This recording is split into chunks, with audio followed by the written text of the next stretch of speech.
दोस्तों ऐसे छोटे सवाल भी आपको जरूर आने चाहिए, ठीक है।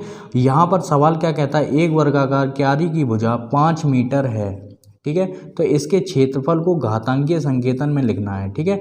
तो सबसे पहले तो हम लोगों को वर्गाकार क्यारी की भुजा का क्षेत्रफल पता करना है, और जब क्षेत्रफल पता चल जाए तो उसको घातांकीय संकेतन में लिखना है। यहाँ पर लिखेंगे वर्गाकार क्यारी की भुजा, भुजा कितनी है 5 मीटर है, ठीक है।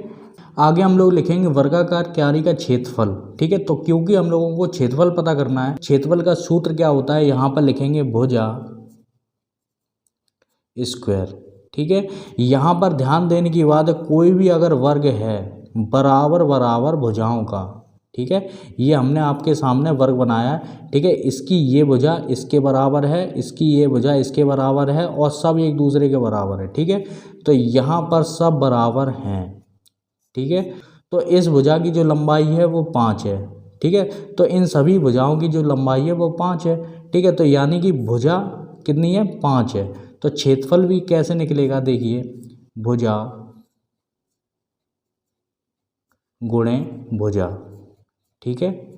यहाँ पर भुजा कितनी है 5 है, तो यहाँ पर 5 लिखेंगे, गुणे 5 करेंगे, ठीक है। तो क्षेत्रफल जो आया हुआ है वो कितना आ रहा है 25 आ रहा है, लेकिन हम लोगों को क्षेत्रफल पता ही नहीं करना था, एक तरीके से यही क्षेत्रफल है, तो हम लोग घातांकीय संकेतन में लिखना है। तो यहाँ पर किस तरीके से होगा 5 का स्क्वायर, ठीक है। जितनी संख्याएं उतनी घात, जितनी संख्याएं उतनी घात, तो यही आपका क्या हो जाएगा आंसर हो जाएगा। क्योंकि क्षेत्रफल वर्ग मीटर में लिखा जाता है, क्योंकि हम लोगों की जो भुजा है वो मीटर में है, तो यहाँ पर वर्ग मीटर लिखना जरूरी है। हम लोगों का जो क्षेत्रफल आया था, या तो आप 25 के बात करो, ठीक है, मान के चलो यहाँ से सीधे डायरेक्ट हम लोग 25 कर देते हैं, ठीक है।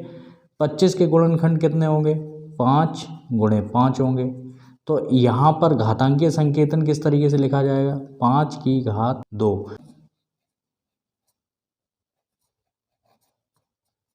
वर्ग मीटर, यही आपका क्या हो जाएगा आंसर हो जाएगा। चाहो तो आप डायरेक्ट कर सकते हो, नहीं तो आप इस तरीके से कर सकते हो, ठीक है, ये वाला पोर्शन, ठीक है दोस्तों।